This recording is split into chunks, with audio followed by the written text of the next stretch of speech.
तो वो पीछा चुपचाप आ रहा था कि यहाँ से लगा के मरेगा। कि एक रेपुटेशन, जब मैं पीछे मुड़ा मुझे लगा कोई पीछे आ रहा है, तो मुड़ते वक्त मुझे ऊपर कर लेना चाहिए।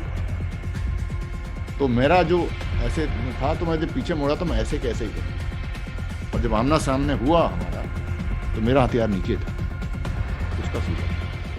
जिंदगी और मौत में कितना ही फर्क होता है। That's the toughest man I know. Air Force veteran Vishwanath Sinha, my dad. I remember as a child I was chased by an angry bull and I ran straight towards him crying. He held me in his arms and said, "Wipe those tears off. You are a man."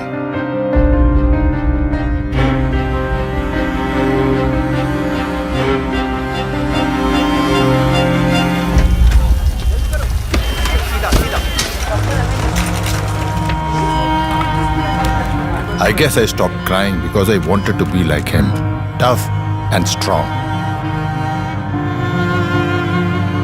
So no matter how hard you've taken a hit, no tears.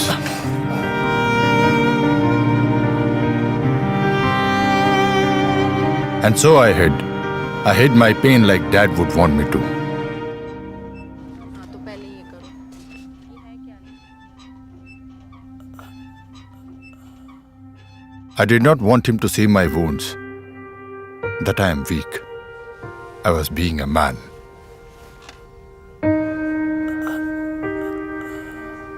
But this time, he didn't ask me to wipe my tears off.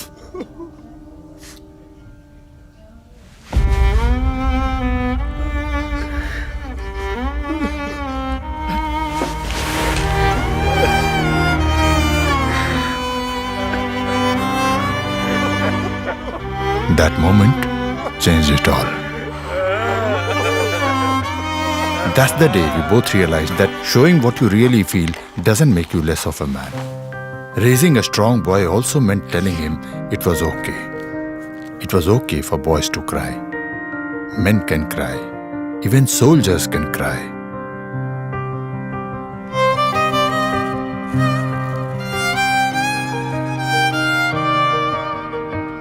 Because our pain.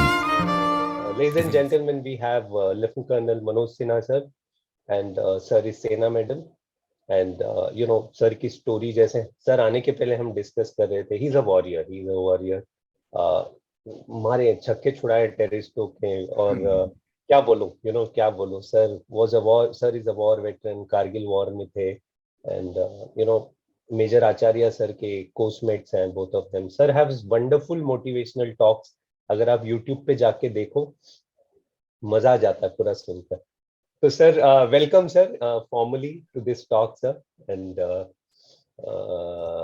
As I said, ये talk का aim यही है sir, ये भारत के कोने कोने तक पहुंचे सर, और रियल हीरोज को जाने की कौन रियल हीरो है, और फौज, हम फौजी हैं सर, तो फौज क्या है सर, ऐसे वाले, that is the motto behind all this. So thank you, sir. Thank you again for your time. Thanks, Vijay. Thanks. And to put it in the correct perspective, there are not one but two heroes here. हम तो sir आपको देख के we follow you, sir. We follow you. Whatever I came up to know about you, that is a very very illustrious thing. जो आपने किया है, बड़ी उपलब्धि आपकी भी बहुत ही स्पेशल है, खास है. Thank you, sir. यही आपकी बड़प्पन है sir. Thank you so much. So guys, मैं सर like every youth, आपने भी जब बचपन में सर वो एक जोश होता होगा कि जब हमारे टाइम में सर, आपके मेरे टाइम में, हम एक ही जनरेशन के 3-4 साल आगे पीछे सर, तो हमारे टाइम में इतना माध्यम नहीं था कि फौज के बारे में हमें पता चले कि कैसे ज्वाइन करना है. सो आपका मोटिवेशन क्या रहा सर पहले से? Because I know you father was from the forces, so what was your motivation sir? ये इस प्रश्न का उत्तर थोड़ा सा शायद उतना एनकरेजिंग ना हो. मेरा कोई मोटिवेशन नहीं था, ऑनेस्टली स्पीकिंग, मैं बताऊं ईमानदारी से. मेरा कोई मोटिवेशन नहीं था. तो इट्स जस्ट दैट करियर में आगे बढ़ना था, मतलब एक अच्छा नौकरी जो था, तो आई वाज, जो मेरे माता पिता के और मेरे परिवार के जो सपने थे, जैसे सभी के होते हैं उस समय, डॉक्टर बनेगा, इंजीनियर बनेगा, पायलट बनेगा, ऑफिसर बनेगा, and all those things. And वो मैंने मतलब आई could not fulfil that initially. तो मैं एयरमैन चला गया, नथिंग मतलब ग्रेट सर्विस, बट हाँ ठीक है, एयरमैन चला गया 12वीं के बाद। बट वो कहीं ना कहीं रहा कि मैं नहीं कर पाया एंड ऑल, तो मुझे सिर्फ वो पूरा करना था और अपग्रेड होना था। इनफैक्ट मैं एसएसबी में गया था तो मुझसे पूछा भी गया था कि आप why do you want to join army, तो मैंने उनको कहा था कि सर ऐसा कुछ भी नहीं है, मैंने 10-15 जगह फॉर्म भरा है जहां हो जाएगा वहां चला जाऊंगा। So honestly speaking it was just a career upgrade, नौकरी करने गया था मैं। But then if I leave it at that, वो थोड़ा सा अनजस्टिफाइड क्वेश्चन हो जाएगा, आंसर हो जाएगा। सो एक्चुअली में क्या था कि थोड़ा सा मेरे को बैकग्राउंड में जाना पड़ेगा, मुझे अपने कि वो व्यक्ति कौन था जो आर्मी जिसने ज्वाइन की। तो एक तो आप ये समझिए कि सिंपल था कि नौकरी एक अच्छी सी मिल जाए, ऑफिसर बन जाए, दैट्स इट, वो था। बट उसके अलावा क्या था वो व्यक्ति जो था वो मेरा बचपन से जो था, 3 बिलीफ की खासकर मैं बात करूंगा। पहला बिलीफ ये था मुझे कि पीस के बारे में, कि मैं बड़ा पीसफुल आदमी, आज भी पीसफुल आदमी हूँ। तो मुझे आप सड़क पे मिल जाए तो मुझे धक्का देंगे तो मैं रास्ता बदल लूंगा, rather than get into a confrontation. 1 बार 2 बार 3 बार 4 बार, जितनी बार देंगे मैं उतनी बार रास्ता बदलूंगा कि जिससे कि लड़ाई ना हो। जब तक कि मुझे, हाँ अगर वो विश्वास हो जाएगी मैं कितनी बार भी बदलूं ये व्यक्ति नहीं मानने वाला, then it's a different ball game altogether. But तब तक I will like to amend myself, be flexible to buy peace as much as possible, that is one.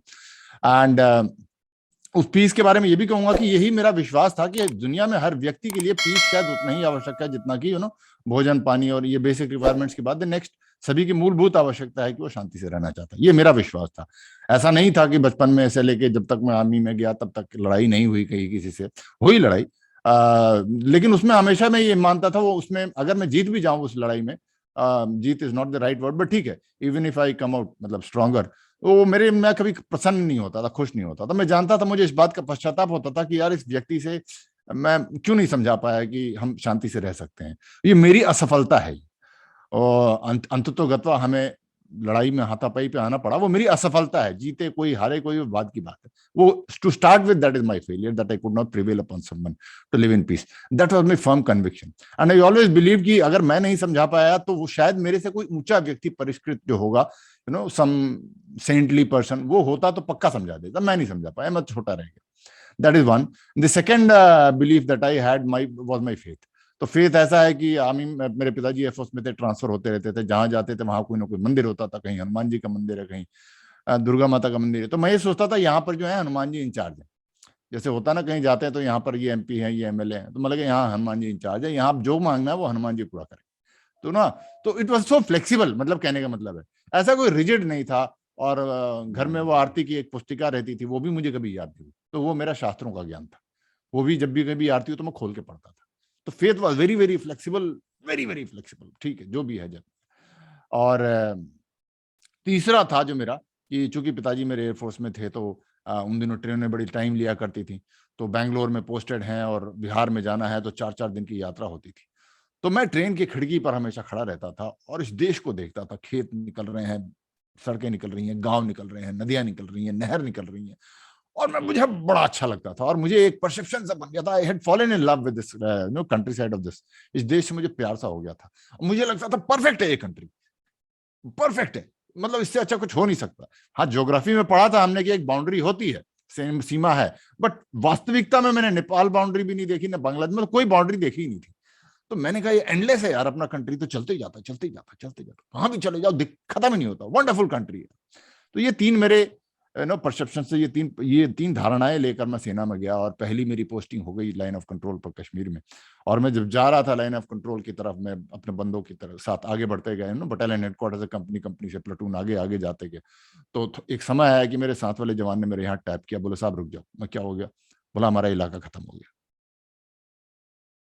फिर वो सामने दिखाया, साहब वो देखो उनका पोस्ट है, वो गोली मारेगा इससे आगे बढ़े तो मेरा पहला धारणा कि ये देश अनंत है वो क्वेश्चन हो गया। वहां से जब मैं पलट के वापस देश को देखा तो मेरे लिए the country began to change, मेरे परसेप्शन में।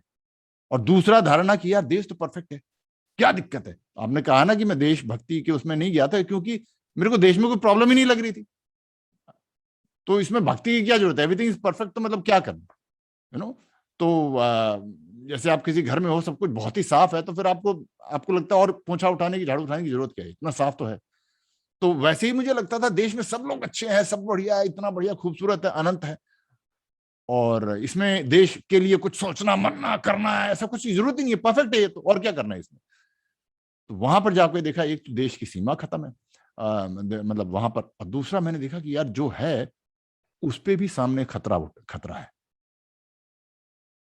और जितना मैं फिर और मिलिट्री ड्यूटी के उसमें जो थी हमारी चार्टर, उसमें नो योर एनिमी, शत्रु को समझने के लिए जितना मटेरियल मिला, जो शत्रु का कैप्चर किया हुआ लिटरेचर मिला, उनके इंटरसेप्ट सुनाए, ये वो, तो बड़ा भयावह लगा ये। क्योंकि मैं उस वक्त जब मैं सेना में भर्ती हुआ था, आज तो ठीक है, we are very well off, मतलब पाकिस्तान तो सपने में अपना खुद बचा ले तो वो सोच ले, हमारे बारे में तो क्या सोचेगा वो, लेकिन उस समय दे वर वेरी गंग हो। उस समय दे हैड वो दैट कॉन्फिडेंस कि we have beaten the US Soviet army. उससे they were coming back, and same terrorist who were there, the mujahids who were there in Afghanistan who had fought the Soviet army, वो लोग यहाँ पर थे। और उनकी बातचीत से लग रहा था दे फुल्ली कॉन्फिडेंट, और मेरा ये भ्रम किया देश को तो कोई खतरा ही नहीं।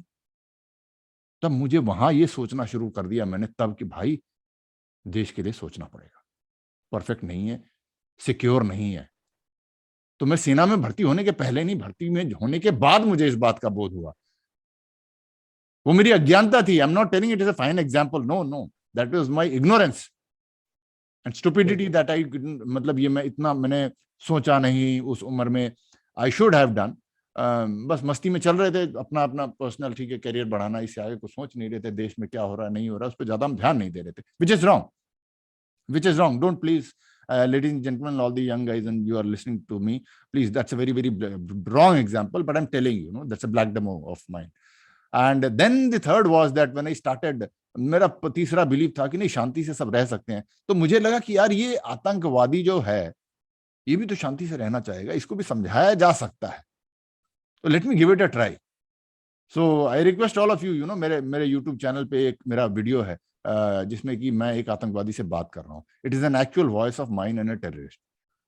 आप उसको सुनिए, 2-2.5 मिनट का है, ज्यादा नहीं।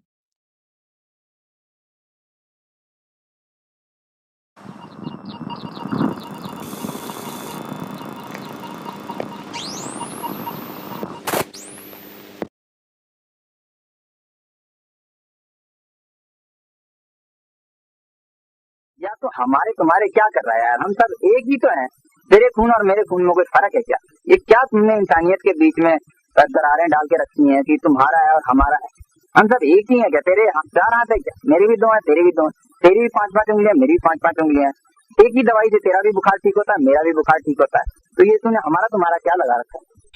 एक दफा मुसलमान होके देखो, दिन पर चलो सही लेवल अपना, कितना मजा आया, कितना सुकून है। क्या हुआ कि कभी उधर है कभी उधर है, ये वो, ये लोग आपको मतलब सही है, हमें नहीं समझ नहीं आते। हम यार तुम्हें तो बोल ही नहीं रहे हम, हमारा तो ये मुल्क ही है इतना बड़ा, और इतना दिल इसका इतना बड़ा है कि यहाँ मुसलमान, हिंदू, सिख, ईसाई, पारसी, बुद्ध सभी रहते हैं। इस मुल्क का एक ही मजहब है, मोहब्बत का, भाईचारे का। इंसान का और कोई मजहब नहीं होता है, नाम चाहे जो ले लो, सबके सब पहले इंसान है और मोहब्बत एक दूसरे से करते हैं और रहते हैं। एक दूसरे के खिलाफ नफरत करना ये आप मत गलत सिखाओ। तो है ना, आप ऐसा करो, अपना इस्लामी कानूनों को सामने रखो, अपना अफगानिस्तान में आप क्या कहते हैं उसको, हिंदुस्तान में नाफज करो, तो हम आपके पीछे हैं। यार अफगानिस्तान और ये सब छोड़ो ना, हम यहाँ बताया ना हमने, जो लोग चाहेंगे वो होगा। जो लोग जिस मजहब को चाहेंगे वो उस मजहब की इबादत कर सकते हैं। जो लोग जिस लीडर को चाहेंगे वो उस लीडर के वोट दे सकते हैं। यहाँ पर उसको पूरी आजादी है। यहाँ कोई जबरदस्ती ऐसा नहीं है कि नवाज शरीफ को लोगों ने वोट दिया और मुशर्रफ ने उसे खा लिया। ऐसी कोई दादागिरी, कोई जबरदस्ती नहीं है। लोग प्यार मोहब्बत से जिसको अपना नेता चाहते हैं, जिसको अपना लीडर चाहते हैं, तो उसको चुन सकते हैं। आप कहते हैं ना हम इस्लामिक रूल ले आओ और आप भी रहो उसमें, हम भी रहेंगे, तो आप लोग नहीं मानते तो फिर लड़ाई तो होनी है। अरे इस्लामिक रूल या कोई भी रूल वो हो जिसमें लोग खुश हों। लोगों की जो मर्जी है वो हुकूमत आने दो। तुम अगर चाहते हो, तुम समझते हो कि लोग तुम्हें ज्यादा पसंद करते हैं, तो मैदान में आ जाओ, लोग तुम्हें वोट दे देंगे, तुम यहाँ का वजीर आला बन जा, फिर हम तुम्हारी बात मानेंगे। यार हम तो फौजी जो हैं, हम कभी हुकूमत करना नहीं चाहते हिंदुस्तान में पाकिस्तान की तरह, जो हमारे लीडर हैं, हम उन्हीं की बात मानते हैं, तुम बन जाओ लीडर, हम तुम्हारे को सलूट मारेंगे कल। तो वो, और फिर मैंने देखा कि ये सारा कुछ क्यों कर रहा है, इतनी जिद, इतना मारकाट पे ये क्यों उतारू हुआ है। तो मैंने देखा यार, फेथ इतना रिजिड भी हो सकता है क्या किसी का। जो मेरा फेथ था बड़ा फ्लेक्सिबल है, सामने वाले के हिसाब से बदल जाता था, you know.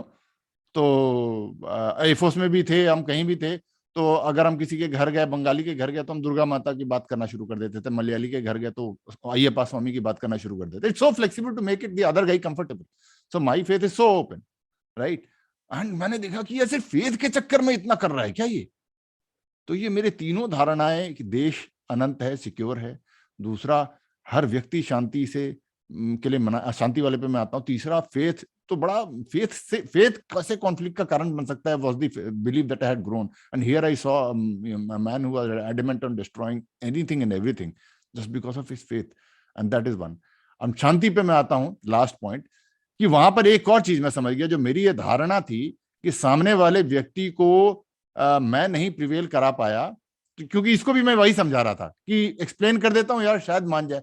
One then there एक समय आया कि मैं समझ गया कि नहीं नहीं यार, आई am dealing with a different animal now. और अब इसके पहले जब भी मैं विफल हुआ था तो मैं ये मानता था कि मुझसे ज्यादा परिष्कृत व्यक्ति को, इस संत व्यक्ति होगा, ज्यादा समझदार होगा, वो समझा देगा। यहां मुझे विश्वास हो गया कि इस व्यक्ति को साक्षात गौतम बुद्ध, गुरु नानक आ जाए, वो नहीं समझा पा, he is a different animal. तो ये मेरे तीन जो बिलीव थे, जो लेकर मैं सेना में ज्वाइन हुआ था, ये तीनों मेरे को वहां पर आर्मी ने, अनुभव ने बदल दिए। That is how it is. And उसके बाद से फिर देश समझ में आया, उसके बाद से देश का जज्बा जगा कि अब तो देश के लिए कुछ करना है, बिकॉज देश is not what I had thought before joining the army, that was my ignorance, and that is what I am telling. और युवाएं, आप समझे ना समझे, आप शायद आर्मी में जाए ना जाए, लेकिन आप ये मान के चल लीजिए कि देश को प्लीज आप सीरियसली ले लीजिए। It is not, we will have to struggle to make it the country of our dreams that we have. It will not happen automatically. दुनिया भर के लोग लगे हुए हैं to destabilize our country, to harm our country, and it is there's so many means. That's a different topic. आज वो विषय नहीं है, बट इतना मान के चल लीजिए कि देश को आप इम्पोर्टेंट रखिएगा सबसे ऊपर, क्योंकि राष्ट्र है तभी कुछ है, राष्ट्र नहीं है तो कुछ भी नहीं है। राष्ट्र शक्तिशाली होगा तब हम शक्तिशाली होंगे, राष्ट्र वैभवशाली होगा तब हम वैभवशाली होंगे। अगर राष्ट्र नहीं तो सब कुछ खत्म हो जाएगा। आप देख लीजिए, हमारे आसपास ऐसे उदाहरण हैं जो निहित स्वार्थों के करते चलते लोग चल रहे थे, और आज वो देश क्रम्बल हो रहा है। और एक बार देश क्रम्बल हो गया तो फिर आपका कौन सा सपना है भाई? आपने कौन सा घर बनाया था, कौन सी नौकरी पाई थी, कौन सा वो डिग्री पाई थी, वो सब बेमाने हो जाएगा। तो ये एक है, तो that is a different topic, but coming back to, yeah that is what it is about देश। हाँ, अग्री, लाइक मैंने इतने सारे इंटरव्यूज लिए हैं सर, इतने सारे दिए हैं, but this was a pretty honest answer sir. मतलब ना, वो बोलते हैं ना कि सो गाइज, आप लोग जो एसएसबी अटेम्प्ट करते हो ना, जो बोलते हैं ना कि एसएसबी में जो पर्सनालिटी होनी चाहिए, कैसे होनी चाहिए, सो दिस इज दैट, एकदम ऑनेस्ट, प्योर हार्ट से, बिल्कुल बनाया हुआ नहीं कि अगर मैं एसएसबी में किसी के सामने बैठ जाऊं, मैंने अरे ऐसे बोल दिया कि मुझे तो देश का कुछ अता ही पता नहीं था पहले, तो क्या होगा मेरा। This is an honest answer by sir, so thank you so much sir, it was so wonderful आपकी। एंड ऑफ कोर्स जैसे सर ने बोला कि देश ही सब कुछ है, whatever point of time you realise, वही हमारे लिए सब कुछ है, टुडे सर। आज मैं वो जयशंकर सर का एक छोटा सा clip I had shared on Instagram, I was listening to him, वो क्लिप आ गया था, such a wonderful, I am such a big fan of that person, like एक प्रेस कॉन्फ्रेंस में people are asking why is India silent on Russia's invasion on Ukraine, and because of that, like China आपको इतना trouble कर रहा है, so do you think that any country will help you करके, so then he gives a brilliant answer. Last में बोलता है कि वो सब तो ठीक है, चाइना का तुम देख, चिंता छोड़ दो, उतनी कैपेबिलिटी हम में है करके, we will handle that, don't worry about that. So it is similar to that. So sir, my next question is, sir, many youngsters ask me sir कि बहुत सारे अभी जो those who are not officers, because since आप पहले airman थे sir, सो काफियों को ये डाउट होता है कि सर क्या हम अगर सोल्जर या एयरमैन या सेलर बन के जाएं, so how tough or how easy it would be to become an officer, sir? Because you are a live example and you are an example of epitome. So probably for those segment of people, sir, how was that journey, sir? कितना easy या कितना तकलीफ रहा sir वो? It's as easy or as difficult as you think in your mind. If you think in your mind that it is easy, it is damn easy. If you unnecessarily have those cobwebs in your mind कि मैं तो जवान हूँ, मैं seller हूँ, मैं airman हूँ, probably ऐसा होगा वैसा होगा, then definitely फिर आपके लिए बहुत मुश्किल है. But otherwise, I think it is very, very easy, and I'm so happy that I took that route. Even though I went into Air Force for wrong reasons, because वो अलग बात है. But I'm so happy. Otherwise, मैं क्या करता? बाहर पढ़ता. I would have another been a burden on my father for another about 3-4 years. And here I was at the age of 18. From तब से अपने पैरों पे खड़ा हूँ और अपने दम पे पढ़ाई करी और अपने दम पे सब कुछ किया. तो I am so happy. God अगर दोबारा से मुझे जिंदगी जीनी पड़े और बोला ऑफिसर बनने का रास्ता क्या है, I would still take this route only. I will still take this route only if I was. इसी रास्ते से जाना चाहूंगा मैं. तो और उससे एक और फायदा भी है ना, एक बेनिफिट है कि it help me through out my career even in army, because I always knew how it feels the other side. तो मेरे को एक जवान को समझने में उतना कोई दिक्कत नहीं हुआ क्योंकि मैं रह चुका था वहां पर. तो मुझे, और मैं ये भी जानता था कि जब मैं वहां था तो मैं अफसरों के बारे में मेरी क्या धारणाएं थी, and what is it that I felt good about some officer. I wanted to be that guy and I tried and be that guy. मैं वो बनने का मैंने प्रयास किया. दूसरी तरफ मुझे कुछ चीजें ऐसी भी लगी कि यार मुझे फलाने इसी ऑफिसर में ये चीज ठीक नहीं लग रही है, तो मैंने भी प्रयास किया कि जब मैं अफसर बना तो मैं वो ना करूं. तो सिलेक्शन और की तो बात है, तो ये तो सारा आप जितना सोचते हैं. अदरवाइज एसएसबी का हाँ एक भ्रम में हटा दूं, एसएसबी में ऐसा कुछ भी नहीं है कि आप इस बैकग्राउंड से आ रहे हैं, आप उस बैकग्राउंड से आ रहे हैं तो आप एडवांटेज में है, डिसएडवांटेज में है. ऐसा कुछ भी नहीं है. अगर आपको लगता है कि आप कर सकते हैं, आप जाइए. एसएसबी में ऐसा कुछ भी नहीं है. In fact I do not know, I have not been trained. मैं ट्रेंड नहीं हूं एसएसबी का इंटरव्यू लेने के लिए, तो वो कमेंट मैं नहीं करूंगा कि क्या जांचते हैं नहीं जांचते हैं. बट अगर जो मेरा आज बना दिया जाए मुझे एसएसबी में इंटरव्यू लेने के लिए, मैं I would prefer that guy who has been already worn a uniform. ये मेरा व्यक्तिगत है. प्लीज डोंट टेक इट कि आर्टिस्टिक एसएसबी में होता होगा, मैं नहीं जानता क्योंकि मैं वहां नहीं रहा हूं. बट मैं प्रेफर करूंगा कि वो जो यूनिफॉर्म पहन के ऑलरेडी आया है, जो जमीन से आया है. और ये सिर्फ मैं एसएसबी की बात नहीं कर रहा हूँ, ऑफिसर की बात नहीं कर रहा हूँ.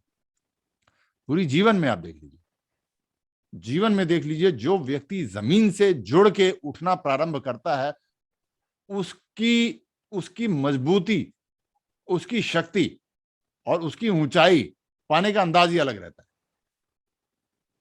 आप हमेशा देख लीजिए, जो नीचे से संघर्ष करके आएगा उसका आपको देख लीजिएगा स्टाइल, ऑरा, कॉन्फिडेंस हमेशा अलग मिलेगा आपको. इसीलिए आप देखिए ग्रेट सुपरस्टार, मैं नाम नहीं लूंगा अभी, बहुत ही बड़ा क्रिकेटर हमारे कंट्री का है, टॉप पे पहुंचा है, उसका बच्चा नहीं पहुंच पाता. बच्चा फिर अगला वही बनेगा जो गली में ईंट के उस पे स्लम्स के अंदर किसी तरह से खेल कूद के संघर्ष करके आया है, वही अगला तेंदुलकर बनेगा. आप देख लीजिएगा, वही अगला गावस्कर बनेगा. वही बॉलर आएगा जिसने कि सुनते रहते हैं फलाने ने वो बॉल थी वो कोयले के उसमें से निकाल के उससे बॉलिंग करा करता था. तो आप देखिए जो इससे जमीन से निकल के आएगा ना, उसका स्वाद ही अलग होगा, उसका स्वैग ही अलग होगा, उसका कॉन्फिडेंस ही अलग होगा. तो आप इसको डिसएडवांटेज ना समझिए. If you can still manage to reach that place जमीन से स्टार्ट करके, that's very good, that is excellent. क्योंकि किसी तरीके से आप मान लीजिए कि you are born in a family with a silver spoon, तो maybe you are born here, और यहां से आप पहुंच भी गए, ठीक है, और एक आदमी जो यहां पैदा हुआ है ये भी वहां पहुंच जाता है. आप इन दोनों में जिंदगी भर देखिएगा कि इनके the gravity which they both carry will always be different. ये बंदा जो यहां से निकल के आया है ना, उसकी बात हमेशा अलग रहेगी. वो संघर्ष में, इसमें उसमें, और उसकी मैच्योरिटी लेवल में, it will always be good. तो मेरा जो एक्सपीरियंस था बहुत ही बढ़िया, that always help me in my service career. And it is very good. So आप दिमाग से ये निकाल दीजिए, यही नहीं प्रकृति का भी निकाल दीजिए. आप जमीन में, जंगल में, आप प्रकृति में जाके देखिए सबसे ऊंचा पेड़ कौन सा है. सबसे ऊंचा पेड़ वही होगा जिसकी जड़ें बहुत नीची होंगी, और वो घास जो होती है वो इतनी बड़ी होती है तो उसकी जड़ मुश्किल से 1-2 mm नीचे जमीन की होगी. तो ऊंचा जाना है तो जमीन में जड़ें नीची कर लो. And this is one of the ways of doing it. Thank you. Very true sir, very true. जैसे सर ने बताया ना, बहुत सारे एग्जाम्पल्स है. So one of the examples are जो आपसे बात कर रहा है, like I am that one of those examples. Sir मेरा बचपन तो ऐसे जगह पे गुजरा है जहाँ एक वक्त का खाना वाज सो डिफिकल्ट. Yes. अंग्रेजी आती नहीं थी, English was so poor, being from the English medium. But वही है सर, जैसे बोलते हैं ना, नीचे से अगर आप ऊपर आओ तो आप जब ऊपर भी पहुंच जाते हो, आप नीचे वालों को वही हमदर्दी और वही इससे देखते हो कि यार मैं ही था वहां पर. I was there at some point of time. Yes, yes. कोई भी क्षेत्र सर, जैसे अभी फिल्म इंडस्ट्री है, take the example of Pankaj Tripathi, take the example of the other guy Manoj Tiwari, और there are so many other जो एग्जांपल्स है जो आज सुपरस्टार, नवाजुद्दीन सिद्दीकी हुआ, इरफान खान, दे आर जो स्ट्रगल करके जो आज बने हैं ना वो लोग. Yes, yes. It's different sir, वो अलग रहता है. एक और बताता हूं मैं, ये बात हमारे पूर्वजों को पता थी. ये बात हमारे पूर्वजों को पता थी. जस्ट अबाउट 1000 years बैक हमारा गड़बड़ होना स्टार्ट हुआ. 1000 years पहले तक वी वर ऑल परफेक्ट. तो पूर्वजों को पता थी, इसीलिए जो बड़े समझदार विद्वान सम्राट थे, चाहे वो कितने भी महान राजा हों, वो अपने बच्चे की शिक्षा वो क्या करते थे, वो कोई ऋषि ढूंढते थे और उसको बोलते थे इसको ले जाओ, इसको ले जाओ, जंगल में रखो. और क्यों, जड़ों से जोड़ना है ना. तो वो जब युवा होके पूरी किशोर अवस्था पार करके 16-17 आयु में वापस लेके आता था ऋषि, तब तक वो जंगल में रहेगा, लकड़ी काटेगा, खाना बनाएगा, गुरुजी के कपड़े धोएगा, सब कुछ करेगा वो आदमी. Why he did that? Because उसको पता नहीं कितना ही, अगर वो राजा था तो राजा एक से एक पंडित को अपने महल में रख सकता था कि आप इसको पढ़ाओ, सारे शास्त्र, सारे पुस्तकें पढ़ाओ. But he did not do that. जमीन से जोड़ने का महत्व हर विद्वान समझदार राजा जानता था, इसीलिए वो अपने बच्चों को वहां भेजता था, जिससे कि वो वापस आए तो उसमें वजन हो. And then he can be a right king. उसका कोई पर्याय ही नहीं है, संघर्ष का कोई पर्याय है ही नहीं. On the other side, what do we do today when we are looking for अपने बच्चों के लिए हम देखते हैं, यार ये स्कूल की बिल्डिंग अच्छी है यार, यहाँ एसी लगा हुआ है यार ये ना स्विमिंग पूल भी है यार, यहाँ पर इनकी जो कारें हैं, इनके स्कूल बस है वो भी एयर कंडीशनड है यार, फैसिलिटीज आर फैंटास्टिक यार, classroom is so well, furniture is so good, such good ambience, I want to put my child here. And what they thought, मुश्किल वहां भेज दो. That's the difference, because they understood the value of struggle. Exactly sir, exactly. आप कहीं पे भी देखो sir, जैसे हम लोग सब जो भी सीरियल देखे हैं, Ramayan Mahabharat, they are all perfect examples जहाँ उनको जंगल में भेज दिया गया, एक जो भी ऋषि या द्रोणाचार्य या जो भी गुरु है उनके साथ. And that's what. और आज सर, आज वही है, एज अ पेरेंट हमारी पेरेंटिंग में भी ऐसा गड़बड़ हो गया sir, like all of us are to be blamed. बच्चा, जैसे आप और हम जब छोटे थे तो हमारे माँ बाप ने तो कूट कूट के मारा होगा सर, कुछ भी करो तो दबा के मारा. मतलब अगर 10-12 दिन हो जाए नहीं लगा तो इसका मतलब या तो मैं बीमार हूं या पिताजी बीमार है.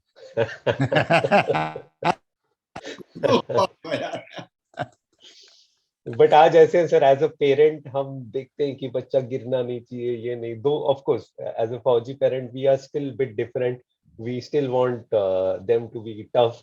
बट जनरली पेरेंटिंग, वो इंटरनेशनल स्कूल्स जो होते हैं, ivy school sir, ivy school के बच्चों से इंटरेक्ट करो तो आपका पूरा भ्रम ही टूट जाता है कि ये तो पहले ही पैदाइशी सोने के चमचे से हुए हैं टाइप्स ना. Their attitude and it's all of us are to be blamed sir. So my next, I will touch upon, guys. How were you in the academy, sir? आप एकदम, though you are soft and tough, what was your academy journey in short, sir? है या academy का मैं बताता हूँ कि I wasn't, to very honest again, I wasn't one of those physically the best guys, I very average. And अब obviously training में जाके जब रगड़ा लगता है तो स्टैंडर्ड तो बढ़ता है, बट सभी का बढ़ता है ना, ऐसा मेरा ऐसा हाँ। तो है नहीं। तो पोजीशन लगभग वही रहती है, कुछ लोग ऊपर नीचे होते हैं, बट जनरली जैसे पहले दिन दौड़ाया तो लाइक अगर 10 बंदे दौड़े हैं तो I would be generally around 5th and below, है ना। फर्स्ट हाफ में मुश्किल ही जाता था, सेकंड हाफ के टॉप पे या थोड़ा वैसे 6-7 ऐसे था रहता था। तो जब अच्छा स्टैंडर्ड हुआ तो सबका हो गया, तो पोजीशन वही रहती थी। बट ठीक है, we are going on. But then वो हर एकेडमी में, हर बैच में देयर आर ऑलवेज कुछ लड़के होते हैं वो ड्रॉप आउट करते हैं, वो गिव अप कर जाते हैं। हर बार होता है ये, हर बैच में होता है कि भाई हमसे ना होगा।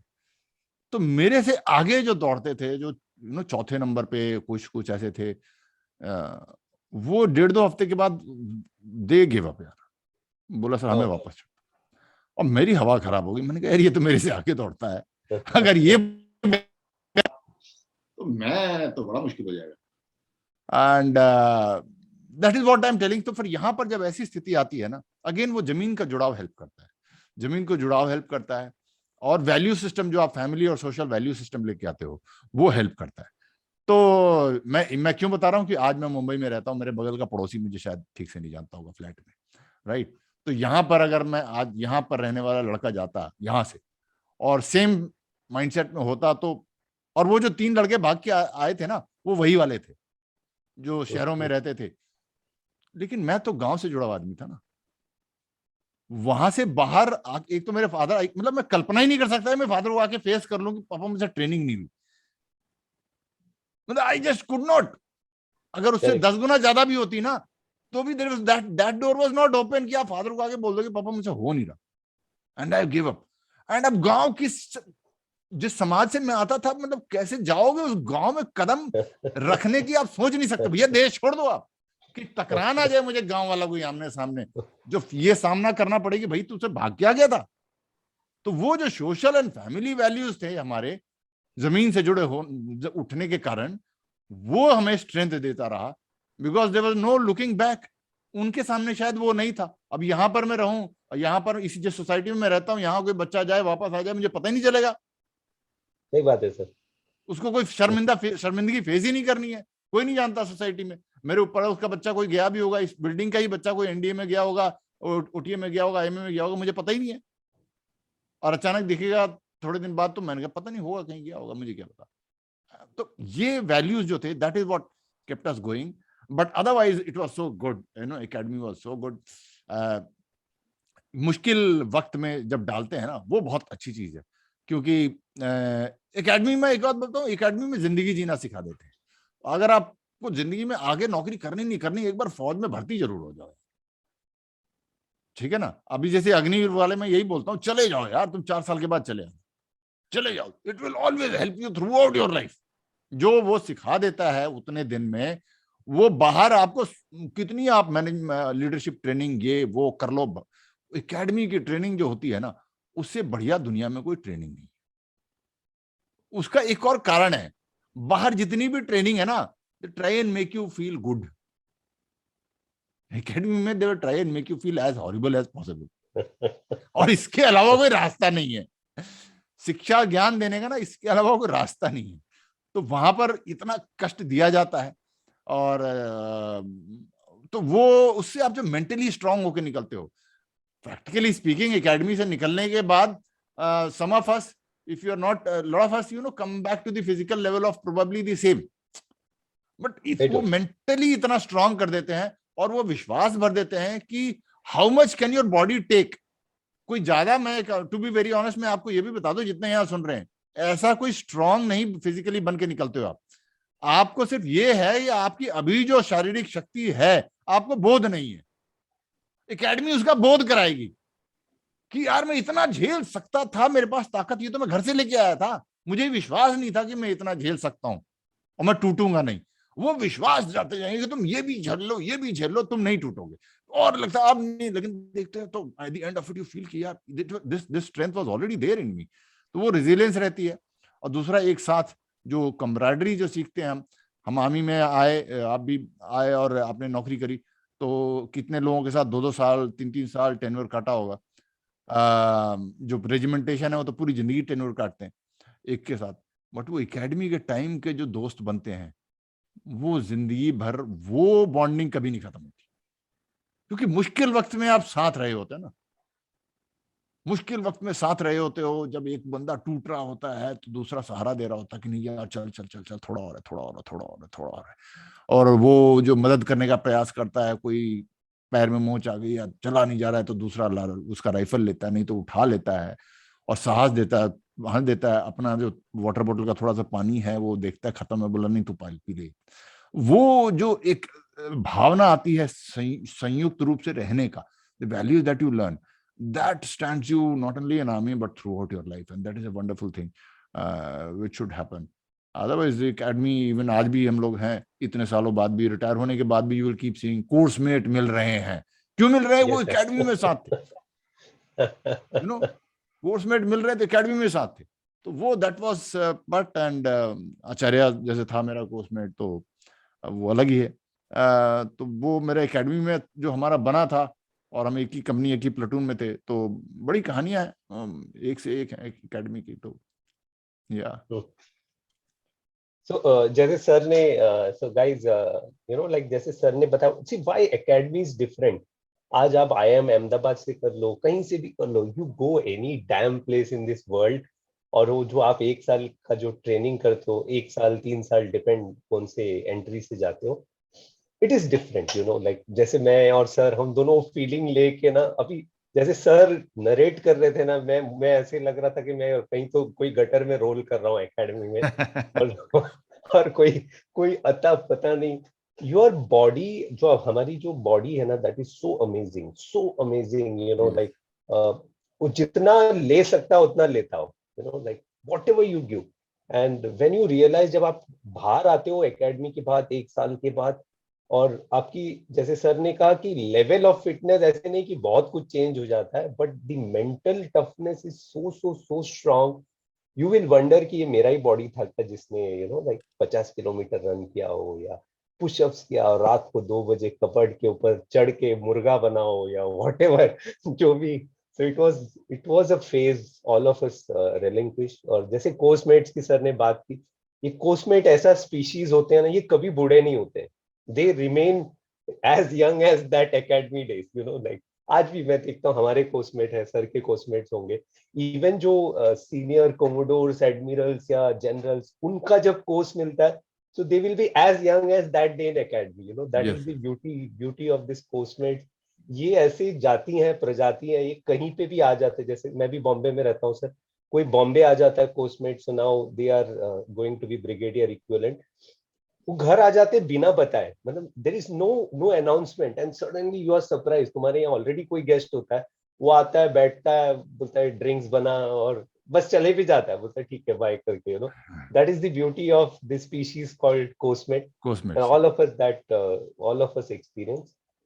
ओनली थिंग इज कि आर्मी में because of the you know like because the war scenario happened and there are deployments at various places, so they tend to lose so many of coursemates, you know, whereas you won't see much happening in the Navy and Air Force, but so that losing a coursemate, इससे बड़ा दर्द life में और कुछ नहीं होता है, you know it's so tough to digest. So sir, when you were posted after your academy, how was that experience of getting posted in Kashmir and LOC, sir? मतलब what different was it for the perspective of everyone? एक तो मैंने opening में ही बताया, my first experience, you know when I came and went to the LOC, तो मेरा पूरा जो 3 परसेप्शन थे मेरे, वो वहां बदले। एंड मेरे लिए तो मतलब वो सबसे बड़ा तो वही एक्सपीरियंस था, एंड पूरी तरह से मैं बदल गया। और उसके बाद यू नो मैंने कहा ना, मैं पीस लविंग एक आदमी हूँ, आज भी हूँ। मैं मुर्गा नहीं काट सकता अगर कोई है ना, और मैं वेजिटेरियन हूँ, अंडे के अलावा नहीं कुछ खाता। लेकिन वहां पर जब एक सीमा आ गई, मुझे समझ में आ गया कि ये किस आदमी से मैं डील कर रहा हूँ, the animal that I am dealing with. I was desperate to chop off heads, and yeah जब वो बात अंदर समझ में आ गई बिल्कुल, तो फिर then you know I had that probably you can say that Arjun wala feeling, that Arjun जो initially he was reluctant, क्यों लड़ना है महाभारत की लड़ाई में ना, क्यों लड़ना है, शांति से रह लेते हैं, प्रेम से रह लेते हैं, समझौता कर लेते हैं ना। वो फिर वो भगवान कृष्ण ने उसको समझाया कि क्यों लड़ना है। तो मेरा शुरुआत शायद वैसे ही कुछ था कि क्यों समझा लेते हैं, प्रेम से रह लेते हैं। बट जब समझ में आ गया तो उसके बाद went all out. Then I went all out, and then we did what we did, and I'm so very fortunate again.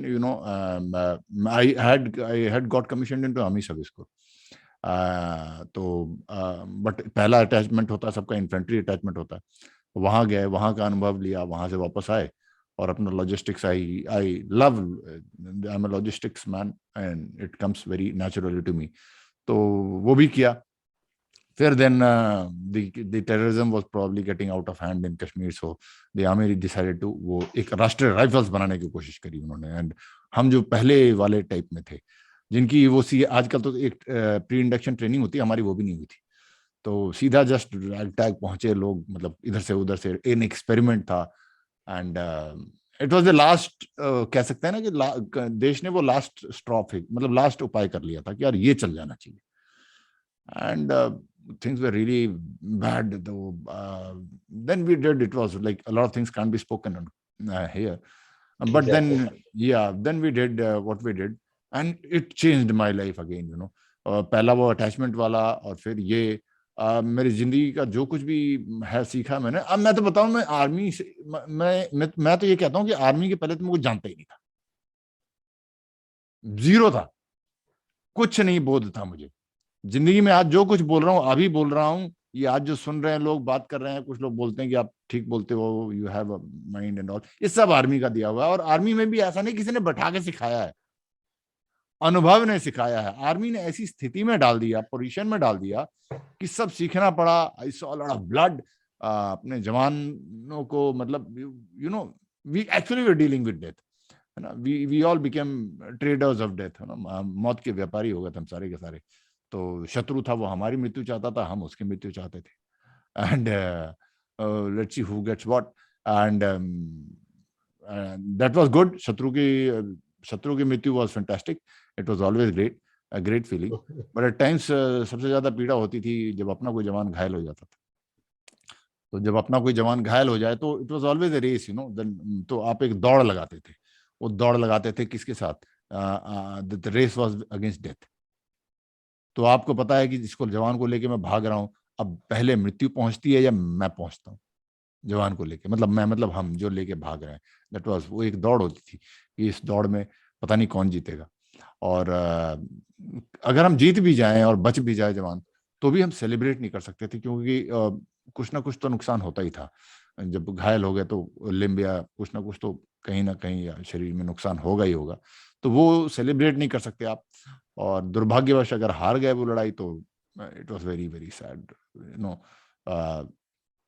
मतलब आपकी बाहों में कोई आपका जवान दम तोड़ दे, इससे ज्यादा तो कोई पीड़ादायक बात है नहीं। तो ये सारे अनुभव हुए। फिर मुझे लगी, तो मैंने मृत्यु का अनुभव किया।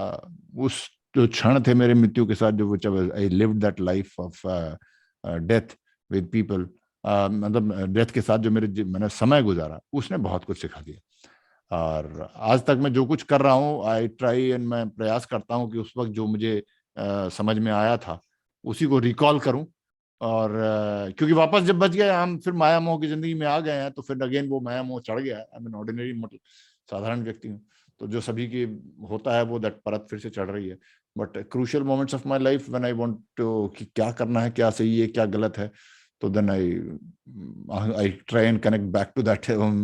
उस वक्त क्या था मेरा state of mind, and what was that feeling, and then I connect to that point, and whatever was going in my head, and whatever जो मुझे समझ में आ रहा था, and उसके हिसाब से मैं डिसीजन लेने का प्रयास करता हूँ। एंड ये सारा आर्मी ने अनुभव दिया। सच ए वंडरफुल, मतलब सेना से बढ़िया तो जीवन का सीखने का और कोई जगह ही नहीं है। जीवन के बारे में समझना, सीखना, ह्यूमन रिलेशनशिप्स के बारे में समझना, सीखना। एंड जीवन का एक और बात बताऊं, मैं ये नहीं कहूंगा कि जो मेरे जैसे अनुभव से नहीं गुजरा है उसको समझ में नहीं आया होगा। बड़े बड़े महान लोग हैं जो अच्छे लोग हैं, वो समझ जाते हैं, लेकिन मुझ जैसे मूड व्यक्ति को शायद ये अनुभव जरूरी था। बिकॉज क्योंकि ऐसा है ना कि आपने अगर अंधेरा नहीं देखा है तो आपको रोशनी का अर्थ समझ में नहीं आएगा। आपने अगर रात नहीं देखी है तो आपको सवेरे का सूर्योदय का वैल्यू नहीं समझ में आएगा। तो मैं अपने लेवल की बात कर रहा हूं, मैं ऐसा नहीं कर रहा हूं कि जो मैं सबको इसी अनुभव से गुजरना चाहिए, लेकिन मेरे जैसे व्यक्ति के लिए, जो मूड व्यक्ति मतलब मोटी बुद्धि समझ लो या जो समझ लो, मेरे जैसे व्यक्ति के लिए जब मैंने मृत्यु देख ली तो मुझे जीवन समझ में आने लगा। उसके पहले नहीं समझ में आ रहा था। तो जब बिल्कुल डार्क, वो डार्क नहीं बोलूंगा, वो ऑपोजिट देख लिया तो ये समझ में आने लगा। और फिर ये समझ में आया कि दोनों एक ही चीज है, ये दोनों एक ही चीज है, इट्स ऑल द सेम। तो अब जब जीवन में हूं तो मैं आई ऑलवेज जीवन में जो कुछ करता हूं तो वो मृत्यु से रिलेट करके करता हूं कि that is the, because ultimate तो वही है, अल्टीमेट सत्य तो मृत्यु है। सो ये सारा का सारा मैं बहुत ही भाग्यशाली हूँ कि ये सारा अनुभव मुझे फौज में मिला, अनुभव सेना ने दिया, and couldn't have asked for more. But then, sir, since we are on this question only, so मैं आप जो मेरे audience है, would you like to narrate that incident, sir, if at all it is not going to a traumatic, जो आपको गोली लगी थी ना सर, वो थोड़ा गोली लगने के बाद का नहीं, गोली वो जो ऑपरेशन थी सर जहां पर आपको गोली लगी, आपने टेररिस्ट को मारे थे। ओके, ऐसा था कि एक इलाका था जहां पर मैं ट्राई कर रहा था काफी दिनों से कि it's basically even outside I'm trying to see, I understood one thing there, that is what, there's another YouTube video of mine in which I say terrorism we aren't getting it right. वो अगर आप देखेंगे तो there I talk about this, that it is basically before it is physical battle, it is primarily a mental battle. Even terrorism, and when I say terrorism means मैं वहाँ military terrorism की बात नहीं कर रहा हूँ, I'm talking of 26/11 kind of things. So सबको लगता है कि ये बंदूक की लड़ाई है, बंदूक की लड़ाई नहीं, ये सोच की लड़ाई है। बंदूक की लड़ाई माध्यम है उस सोच को स्थापित करने का, उस धारणा को स्थापित करने का। But coming back to the topic, but ये सारा कुछ मैं वहीं सीखा। तो वहां पर भी लगता है आपको कि ये सारी लड़ाई है, गोलीबारी है, मारना है, पिटना है, लेकिन मैं वहां पर ये समझ गया था कि ये सारी लड़ाई पहले दिमाग की है। तो मेंटल बैटल था which I was playing with this guys. तो I created a perception, I don't know whether I should tell, because वो आज भी यूज कर रहे होंगे शायद कुछ लोग, तो टू ल्यूर द टेररिस्ट कि मैंने वो परसेप्शन क्रिएट किया कि फलाने इलाके में वी आर कॉम्प्लेसेंट, राइट, कि और एक परसेप्शन वहां फैलाया कि इस इलाके में के लोगों को हम अच्छा समझते हैं और इस इलाके के लोगों को हम मानते हैं कि ये कोई टेररिस्ट के साथ नहीं कोऑपरेट करता है। एंड मैं जाके उनको बधाई देता था और दुनिया में बोलता था ये इलाका बहुत अच्छा है, सब लोग अच्छे हैं, सब साथ देते हैं और यहाँ किसी भी आतंकवादी को आने नहीं देते हैं एंड ऑल। वो सारा कुछ मैं इसीलिए कर रहा था और वहां ऑपरेट करना बंद कर दिया। बस जाते थे हम, चाय वाय पी के आते थे, बट ऑपरेट नहीं करते थे। बाकी सब जगह करते थे, वहां ऑपरेट नहीं करते भी थे तो it was always very very discreetly, no one knew that we have moved around. अगर वो वाला उस दृष्टि से ऑपरेट करते थे रात को तो नो वन न्यू कि we have come and gone. तो there was a perception that I created कि आर्मी तो इसको ढीला समझ रही है, यहाँ कोई आने नहीं है। आर्मी ने इंप्रेशन की है यहाँ पर हम आतंकवादी आते नहीं। And then there was a time it was raining like cats and dogs, and और मैंने अपना एक कुछ सोर्स छोड़ने की कोशिश करी थी कि जब अच्छे तरीके से कोई आएगा तो मुझे पता चले, then I'll get in, तब तक नहीं। तो एक समय था रात को था, बहुत बुरी तरह से बारिश हो रही थी एंड वो फुटहिल्स में था वो गांव। तो नीचे फुटहिल मतलब पहाड़ खत्म होने के बाद जब प्लेन शुरू हो जाता है, एक रोड था, रोड के साथ गांव था। तो I somehow knew my gut feeling कि आज होंगे अंदर, आज अंदर 100% होंगे। तो वो गट फीलिंग था। I told my CO told कि यू आर लूजिंग पेशेंस, यार थोड़ा और इंतजार कर ले, अभी खबर आई क्या? मैंने खबर नहीं आई से, लेकिन आज होंगे पक्का। तो क्योंकि मैं आतंकवादी ऊपर पहाड़ों में जिन गुफाओं में रहते थे मैं उनमें रह चुका था। तो उन गुफाओं में क्या होता था कि बारिश हो रही है तो ऐसा नहीं कि आप गुफा में है तो आप सेफ हैं, आपके नीचे से भी पानी बह रहा हुआ, तो आप बैठ भी नहीं सकते, राइट। Brother. तो इट वाज सो मिजरेबल। तो मैंने कहा if I am a terrorist और मैं बैठा हूं ऊपर गुफा में, ठंड भी लग रही है, बारिश भी हो रही है, थोड़ी ठंड भी लग रही है, और नीचे मुझे वो गांव दिख रहा है, और मेरे मन में ये पूरा विश्वास है कि यहाँ सेना तो कभी आती नहीं है, तो खाना मिल रहा होगा वहां पर, अभी जाऊंगा तो वहां गर्म खाना मिलेगा, मीट मिलेगा, रजाई मिलेगी सोने को, गर्म वो बुखारी जो बोलते हैं कमरा गर्म, ये सब कुछ मिलेगा, और सेना आती नहीं, तो मैं क्यों यहाँ रहूंगा यार। If I was a terrorist, I would definitely go down there. That was that. I put myself into the shoes of a terrorist. And that's how I used to operate. That's how, मतलब I always, जितना आप सटीक अपने शत्रु को समझ पाएंगे उतनी कामयाबी है आपकी।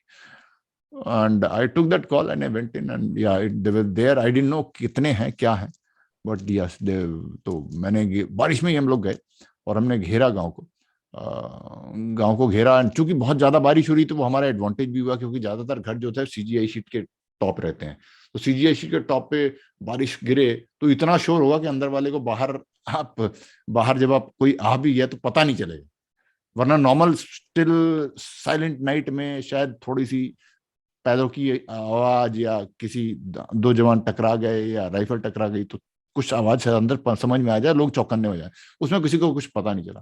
तो 2 बजे के आसपास हमने सारे ही, जैसे मैंने सारा कॉर्डन लगाया, बारिश हो गई, वी वर ऑल ड्रेंच पूरा अंदर तक। We kept on like this and जब सवेरे हुआ तो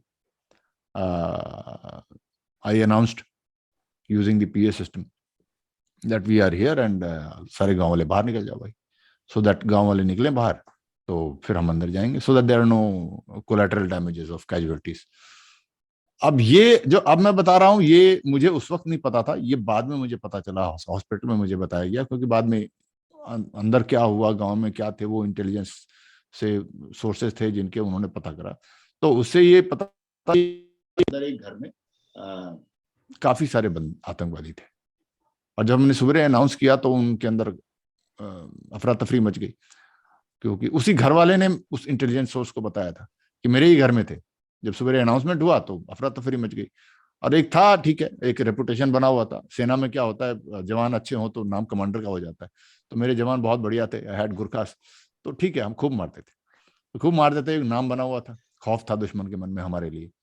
तो जब आवाज सुनी उन्होंने, और आवाज हमारी शुरू से ही बुलंद रही है, तो जब आवाज सुनी उन्होंने तो उन्होंने कहा कि भाई अब तो बचना मुश्किल है। That is what that discussed inside, कि अब बचना मुश्किल है। So what do we do? They were literally started panicking.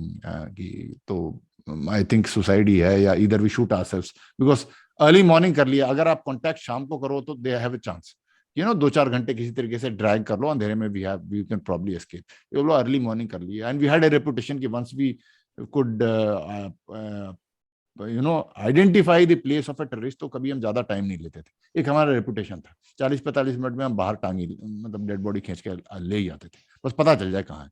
ये मेरी कंपनी का एक रेपुटेशन था, courtesy my boys, I had गुरखास fantastic guys. तो वो ज्यादा लंबा खींचने में विश्वास नहीं रखते थे, बोला सब पता चल गया ना, अब इसको खत्म करो खत्म।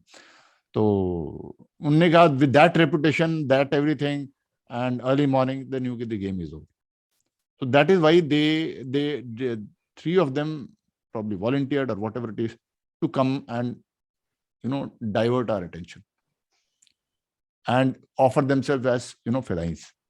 They knew कि सारे इतने सारे मारे गए हैं कि तीन ही मर लेते हैं, क्या दिक्कत है।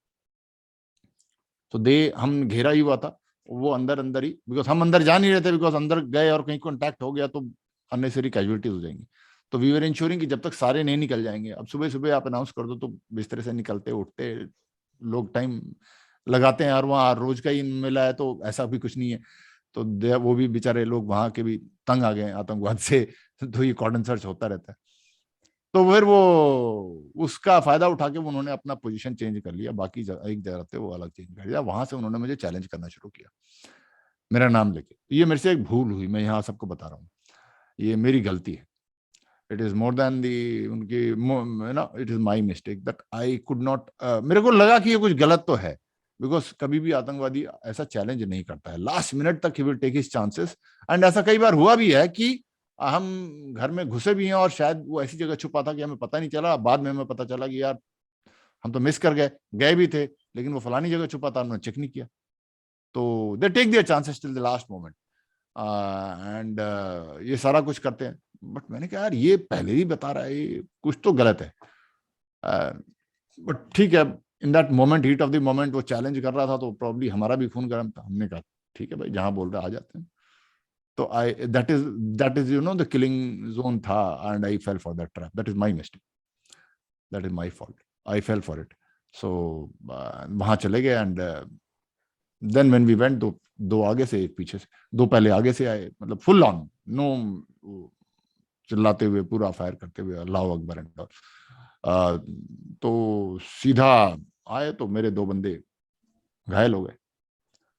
तो जैसे ही वो फायर करते हुए आए, मैंने पोजीशन ले ली थी, लेकिन वो दो बंदे नहीं ले पाए, वो घायल हो गए। घायल हो गए तो मैं अपने पोजीशन से निकल के आया और उनको उठाने लगा।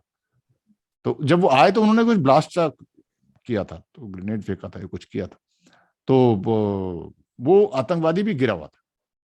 एक मेरे बंदों ने भी गिर गया था, दोनों गिर गए थे, वो दोनों भी गिर गए थे, लेकिन एक तो खत्म था। दूसरा मैंने देखा जब मैं अपने आदमी को उठा रहा था कि वो दूसरा एक खड़ा होने की कोशिश कर रहा था। तो खड़ा होने की कोशिश कर रहा था, तो फिर मैं थोड़ी देर के लिए फिर भूल गया सारा कुछ। फिर मैंने उसको डाउन करा, और अगेन मेरी दूसरी गलती है, मैं आई could not control my emotion for the first only time, you know. So that is one thing, ladies and gentlemen, anyone who gets into the army. You know, in the army, when in a battle you make a mistake, it's going to cost. You know, when you make a mistake, you make a mistake and pay for it. And that's another mistake that I did, is that I should have, मेरे को करना क्या चाहिए था, उसको खत्म करके, and I should have come back. But मैं थोड़ी देर के लिए भूल गया, and शायद आवेश में आ गया, गुस्से में आ गया, तो मरने के बाद भी I was still going on कि इसने ऐसा किया क्यों मेरे बंदे जवानों के साथ। That was the mistake. तो वो तीसरा जो था वो पीछे से आया था। अब उसने अपना लेसन लर्न कर लिया था कि वो दो से चिल्ला के आए थे, तो ही वाज कमिंग क्वाइटली। तो वो पीछा चुपचाप आ रहा था कि यहाँ से लगा के मरेगा, कि एक रेपुटेशन मेरा और हो गया था, क्योंकि मैं कई बार बच गया था। तो उनके मन में हो चुका था कि यार ये कैसा बंदा है, मतलब जाता ही नहीं है, मतलब कितनी बार कहाँ इतनी दूर से। अब बहुत सारी कहानियां मैं कितनी बताऊं, यू नो, इतनी दूर से गोली पूरी मैगजीन चली है यहाँ से, और नहीं लग रही है मुझे। पैर के बीच में मेरे ग्रेनेड है, लाइव ग्रेनेड में, फिर भी just matter of second I could escape. And इसके अलावा भी कई बार एम्बुश ये वो, मतलब बहुत बार हो चुका था। तो उनने कहा कि यार ये बंदा मरता ही नहीं है, पता नहीं यार कितनी बार ट्राई कर लिया। तो उससे वो सोचा कि I will not take chances, इस बार मैं यहाँ जाके पीछे यहाँ लगा के मारूंगा। And he also came as फिदाई। उसको पता था once I come out I am dead, but before I die इसको तो खत्म करूं। तो वो बिना आवाज किए चुपचाप आ रहा था, और मैं जो मेरे सामने जो लेटा हुआ था, तो मेरा हथियार, मैं ऑब्वियसली भी खड़ा था उसके छाती पर ऐसे लेके। अब मेरे से ये तीसरी गलती ये हुई कि जब मैं पीछे मुड़ा, मुझे लगा कोई पीछे आ रहा है, तो मुड़ते वक्त मुझे ऊपर कर लेना चाहिए था अपना हथियार। तो मेरा जो ऐसे था, तो मैं जब पीछे मुड़ा तो मैं ऐसे कैसे ही घूम गया, और जब आमना सामने हुआ हमारा, तो मेरा हथियार नीचे था, उसका सीधा था। जिंदगी और मौत में इतना ही फर्क होता है। So he got the first shot before I could. That's how I got shot. That's the story. इससे ज्यादा एरर देता नहीं है। So it's not a sport or something where you will get a second chance. It's not a mistake that you do in any other job. Probably you'll get a second chance. You're coming into army, you're going into battle. There are no second chances. I have been fortunate that I am still alive, and yeah, but there are no second chances. You got to be spot on in every first attempt of yours. That's the game. So you need. So if you come here, I actually tell people, you know, if you don't have it, I actually speak थोड़ा सा मैं उल्टा बोलता हूँ. Everybody says that please army में आओ, and and I tell people कि मैंने कहा है अगर तो आना. If you don't have it in you, please don't come. Exactly, sir. You will because the price that you will pay for yourself, your families and men, it will be too huge. तो नहीं है दम तो मत है तभी आना.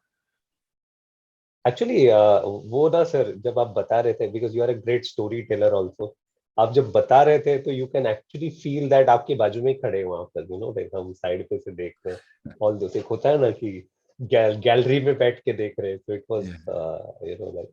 And then how was that moment sir, जब आप हॉस्पिटल में, you know, people would ambiguity होगी कि बचेंगे नहीं बचेंगे, and then that path of recovery कि जहां यमराज ने ही बोल दिया नहीं यार रुको, थोड़ा टाइम और है करके, बहुत बार देख लिया अब नहीं और भी रुको करके।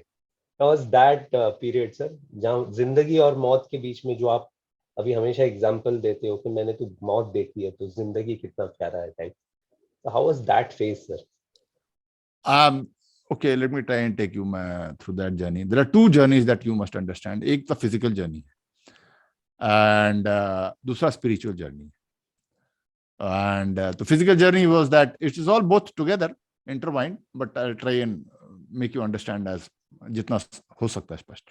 तो पहला ये था कि लगी तो मैं गिर गया, एंड जिससे मैं गिरा तो मैं जमीन पे गिर गया, और मैं ये जानता था कि काम मेरा हो गया।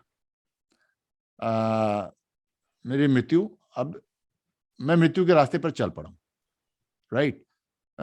मृत्यु एक मोमेंट नहीं है, इट्स अ प्रोसेस, एंड मेरा प्रोसेस स्टार्ट हो गया and I am going. There was no panic, nothing, ऐसा कुछ नहीं था। बट एक स्पिरिचुअल मेरा ये था कि मेरा अपने शरीर से, जो बोलते हैं ना हम लोग बहुत ज्यादा अपने शरीर से अटैच हो जाते हैं, मैं ये हूं, यू नो, हाथ पांव सर ये मैं हूं, वो मेरा कनेक्ट हट गया था। बोध था मुझे, मेरा शरीर है, गोली लगी है, खून बह रहा है, ये सब था, मेरे को बोध था इस बात का। इससे अटैचमेंट, मोह खत्म हो गया था, और ना सिर्फ शरीर से, दुनिया की हर एक चीज से मोह खत्म हो जाता है। इसीलिए मैं बोलता हूं कि मैं बहुत ही भाग्यशाली हूं, क्योंकि शायद कोई ऋषि मुनि बहुत ज्यादा साधना करने के बाद जिस स्तर पे पहुंचते होंगे, जब जाके सब कुछ दुनिया की चीजें मिथ्या लगती हैं, मेरे को एक झटके में हो गया। एक सेकंड में जैसे ही मैं गिरा, वो सब कुछ मुझे, दुनिया की सारी मोह माया मिथ्या सब, शरीर से भी कोई मोह नहीं था, बोध था बट मोह नहीं था, attachment, I wasn't attached to my body, बस ठीक है, I was in that spiritual plane. But yes, जीवन के हर क्षण पे ना, the lesson I am trying to tell you what, you know, it's very for me, थोड़ा सा समझाना इसलिए मुश्किल है कि ये जो अनुभव है मृत्यु का, यू नो, भाषाओं का जब हम निर्माण किया है दुनिया में, जिस भी भाषा का निर्माण किया है, शब्दों का निर्माण हुआ है, तो वो किसी ने जब निर्माण किया तो इसी बेस पे किया है कि कोई एक्सपीरियंस होगा, कोई सिचुएशन होगी, कोई चीज होगी जिसको वो समझाना चाहता है, तो उसने शब्द का निर्माण किया। लेकिन मृत्यु के इस अनुभव को जीने के बाद कोई वापस आया ही नहीं है, तो इसके लिए कोई शब्द की निर्माण हुआ नहीं है किसी भी भाषा में। So that with that handicap I'm trying to explain you with whatever knowledge language I have. तो अब मैं गिर गया, लेकिन अब मैंने कहा ना कि जीवन के हर में एक चीज होता है कि उस क्षण की एक सत्य है कि वो आपको करना चाहिए, उससे आपका परिणाम क्या होगा उसमें नहीं पड़ना, आपको एक काम है इस मोमेंट पे ये काम करना चाहिए। तो मैं जब गिर गया तो मेरे लिए एक काम था कि इट वॉज वेरी डिफिकल्ट सांस लेना, बट मैंने कहा कि ऐसा नहीं है कि मैं मरना चाहता हूं, ऐसा भी नहीं है कि मैं जीना चाहता हूं डेस्परेट, मुझे बचाओ मुझे, ऐसा कुछ नहीं था। ये क्षण है, इस क्षण का ये सत्य है, लेकिन इस क्षण का सत्य में मेरा एक कर्म है कि मुझे श्वास लेने का प्रयास करते रहना, which was very very difficult. It's not as easy as we are breathing it now, you know, something like आप 10-20-30 किलोमीटर दौड़ चुके हो और फिर भी कोई धक्का देने और तो कितना मुश्किल होता है, every gasp of air to pull it, you know, this was infinite times more difficult than that. तो बट मैंने कहा ये मेरा, लेकिन इस क्षण का सत्य ये कि मुझे सांस लेना है, ट्राई करना है, जितना लेते रहो, वो मैं कर रहा था। तभी मेरे को लगा कि मेरे जवान उठा रहे हैं और बोल रहे हैं कि साहब रुक जाओ, होल्ड ऑन ना, कुछ नहीं होगा। फिर उन्होंने मुझे एक गाड़ी में डाला, कैस्पर, वो बुलेट प्रूफ गाड़ी होती है, तो it is not meant for comfort, mind proof bullet proof होती है, कोई सस्पेंशन वगैरह ज्यादा होता नहीं है, तो वो बंद हो जाती चारों तरफ से। Obviously mind proof bullet proof तभी रहेगी जब चारों तरफ से बंद हो जाएगा, बंद हो गई। तो उसमें थोड़ी देर मैं बैठा था, उसमें कोई कंफर्ट नहीं, बस फर्श पे ही बैठा था, गाड़ी के फर्श पे बैठा के ऐसे टिका हुआ था। तो थोड़ी देर के लिए मुझे लगा कि ये इस गाड़ी में ही लेके जाएंगे मुझे। तो मैंने कहा यहाँ से मैं वहां तो नहीं पहुंच सकता, अस्पताल में तो मेरे हिसाब से इस रोड से, एंड वो माइंड प्रूफ गाड़ी, इट्स नॉट मेंट फॉर, मतलब it's not known for speed. तो मैंने कहा यार ये तो 1.5-2 घंटे का काम है, इतना तो नहीं खींच पाऊंगा मैं। तो ये मेरे मन में विचार आ रहा था, तो मैंने कहा यार छोड़ देता हूँ, अब नहीं हो पाएगा। तो जैसे ही मैंने ये सोचा कि मैं छोड़ देता हूँ, अब नहीं हो पाएगा, तो वो ड्राइवर के पास एक लीवर बटन होता है, तो वो दबाता है तो दरवाजा अपने आप खुल जाता है पीछे, इट जस्ट फ्लंग्स ओपन। तो जैसे ही उसने वो किया, दरवाजा खुल गया और मुझे हेलीकॉप्टर के रोटर की आवाज सुनाई दी। जब रोटर की आवाज सुनाई दी तो मैंने कहा यार रुक जाओ I was just about to give up, but rotor की आवाज सुनाई थी, मैंने कहा रुक जाता था। तो उन्होंने हेलीकॉप्टर में डाल दिया। हेलीकॉप्टर में भी अब 10-15 मिनट, पता नहीं, समय का ट्रैक नहीं था मुझे, और सर के ऊपर ही इंजन होता है, उसमें गड़ गड़ गड़ गड़ गड़ गड़ वो भी कर रहा है। तो मैं बैठा था वो पीछे, पायलट के पीछे वाली सीट पे, ऐसे करके सर लटका। तो मुझे लगा कि यार नहीं हो पाएगा अब, ये पता नहीं कितना टाइम लग रहा है इसमें भी। तो अगेन जैसे ही मेरे मन में ये आया बात, तो मुझे ऐसा कोई ईश्वरीय, कोई दैवीय चमत्कार था या क्या था, ऐसा प्रतीत हुआ कि पायलट को मेरी बात सुनाई दे गई जो मेरे मन में। तो मेजर सिन्हा थे वो, तभी वो भी सिन्हा ही है, तो कैप्टन थोंगे और मेजर सिन्हा ये दोनों पायलट थे। तो उनको ऐसा लगा वो पलट के पीछे और मेरी तरफ चिल्लाए, बोला सिन्हा रोक, hold on hold on hold on, वो देख वो देख वो देख, बीबी कैंट, श्रीनगर का जो कैंटोनमेंट है उसको बीबी कैंट बोलते हैं। बोलो बीबी कैंट देख। तो मैंने थोड़ा सा लेटे लेटे थोड़ा सा तिरछा किया बस, और बीबी कैंट का पैड दिखा, वहां एक एम्बुलेंस खड़ी दिखी, बाहर स्ट्रेचर लेके 2 बंदे खड़े दिखे। मैंने कहा रुक जाओ अभी, just about to give up, मैंने कहा भी रुक जाते थोड़ा सा और। तो हम रुक गए और फिर उसमें डाल दिया तो ले गए फिर आईसीयू में। अब आईसीयू पहुंचते अब मैं थोड़ा थोड़ा कॉन्शियस अब मेरा जा रहा था, धूमिल हो रहा था, पूरा नहीं क्लियर हो रहा था। इसके पहले मुझे सब दिख रहा था, मतलब मेजर सिन्हा मुझे स्पष्ट दिख रहे थे, उसके बाद भी मैं बाप ने पहचान सब कुछ, लेकिन अब मेरे को धूमिल हो रहा था। लेकिन पहुंचते ही वो शुरू कर दिया उन्होंने, कपड़े वपड़े फाड़ने फूड़ने, मतलब जो उनके ड्रिल हैं, ये लगाना वो लगाना। मुझे लगा कि लोग मेरे चारों तरफ कुछ कुछ कर रहे हैं। अब मैं भी समझ गया कोई तो इसमें से डॉक्टर हो गई। तो बस मेरा आखिरी जो वाक्य था, जो शायद मेरा आखिरी वाक्य होता, डॉक्टर विल आई सर्वाइव। तो एक आवाज ही आई, नहीं yes yes you will survive. तो जो कि डॉक्टर ने बाद में मुझे बताया कई दिनों बाद कि उस दिन जब मैंने बोला ना यस यस यू सर्वाइव, तो मेरे मन में कहीं ना कहीं था कि मैं झूठ बोल रहा हूँ, क्योंकि जिस तरह की इंजरी थी बचना नहीं चाहिए भाई, ठीक है ना। बट ठीक है, एक तो डॉक्टर, ऊपर से फौजी डॉक्टर, तो कॉन्फिडेंस बड़ा तगड़ा था कि यस यस विल सर्वाइव। तो वो ठीक है। ऑपरेशन में कितना टाइम लगा मुझे पता नहीं, और उसके बाद में होश मेरा चला गया, और वो वैसे चला गया या कुछ मेरे को एनेस्थीसिया दिया गया मुझे नहीं पता। फिर मुझे होश आया तो मैं कितनी देर बाद आया इसका I got no track of time. तो मैं लाइफ सपोर्ट सिस्टम पे पढ़ा था, लाइफ सपोर्ट सिस्टम पे पढ़ा हूँ। आँख खोली मैंने तो देखा कि सब गैजेट वेजेट लगे हुए चारों तरफ मेरे, और सब लगे हैं डॉक्टर नर्स, ये वो आपस में कर रहे हैं, ये करो वो करो कर रहे हैं, चल। तो मैंने कहा कि अरे, बट अब यहाँ इट वाज शायद एनेस्थीसिया का इफेक्ट था या otherwise I still don't know, but मैं कुछ कर नहीं सकता था, मतलब उंगली भी इतनी सी हिला नहीं सकता था। अपने चेहरे को एक्सप्रेशन देने के लिए मैं कुछ नहीं कर सकता था, बस पड़ा है फ्लैट डेड बॉडी की तरह, बस सांस ले रहा है। तो और ऑक्सीजन के पाइप पड़े हुए थे नाक में। तो अब फिर से मेरी सांस जाने लगी। तो मैंने कहा यार अब जा रही है तो अब तो कोई नहीं बचा सकता, I am in the best place possible. अब अगर मेरी जा रही है अब सांस, तो पहले तो उम्मीद थी कि शायद अस्पताल पहुंच जाऊं, अब तो मैं I am in the best of the hands, दुनिया में जो बेस्ट जगह है मैं वहां पर हूं। अब सांस जा रही तो अब काम खत्म है, अब तो उम्मीद की भी बात नहीं है। Again please remember, at no point of time I had this intention कि मुझे जिंदा रहना है, ये भी नहीं था कि मरना है। बस जो है एक यात्रा है, मैं कहां लेके जाएगी पता। I am just enjoying the journey of death, I was living the moments of death. कहां ले जाएगी मुझे नहीं पता, हाँ उत्सुकता थी कि पता नहीं कहां जाएगी, राइट। जैसे होता है ना कि हमारा सेना में या किसी भी ऑर्गेनाइजेशन में जब का ट्रांसफर आता है, तो वो जब ट्रांसफर की चिट्ठी आती है तो मैं यहां जाना चाहता हूं, प्लेस ए जाना चाहता हूं, प्लेस बी नहीं जाना चाहता हूं, वो नहीं है। बट ये तो रहती है कहाँ है, लिखा क्या है, नियति में क्या है, मेरा डिस्पोजल क्या है, पता चले। तो you are curious to know where am I going, not that place A will make me happy and place B will not make me happy, but I want to know where I am going. तो वो ही मेरा था कि मैं जानना चाहता था मैं जा कहाँ रहा हूं, इधर या उधर। पहली बात कि मैं बच रहा हूं, जिंदा रह रहा हूं, मर रहा हूं, और मर रहा हूं तो फिर कहाँ जा रहा हूं। तो ये सारे मन में थे। तो अब जब दोबारा लाइफ सपोर्ट सिस्टम पे जब जा रही थी तो मैंने कहा अब तो पक्का ही जा रहा हूँ। फिर मैंने कहा कि यार ऐसा है कि इसलिए पहले भी 2-3 बार मेरे को ऐसा लगा कि मैं जा रहा हूँ, तो मेरे से एक गलती हुई है और भगवान मेरे को इसीलिए मौका दिया, 3 बार बचाया। तो मुझे लगा कि शायद ये क्या नाम है भगवान। मैंने कहा पिछली बार जब जाने का वो था तो मैंने भगवान का नाम नहीं लिया, मैंने कहा इस बार ना इसीलिए 2-3 बार मैं बचाऊं। भगवान मेरे को मौका दिया कि तू भगवान का नाम ले तब जा, you know, I am giving you an opportunity. तो बार बार आउट हो रहा है, क्लीन बोल्ड हो रहा है, हम नॉट आउट दे रहे हैं तेरे को, because before you walk towards the pavilion you need to take God's name, भगवान का नाम ले भाई, वो तो भूल रहा है, इसीलिए तेरे को नॉट आउट दे रहे हैं बार बार। तो मैंने कहा हाँ अभी याद आ गया। तो जो थोड़ा बहुत भगवान का नाम होता था ले लुआ के, मैंने कहा okay let's go now, good, अच्छा हुआ याद आ गया, तो अपॉर्चुनिटी मिल गई, तो मैं भगवान का नाम लिया और चला गया।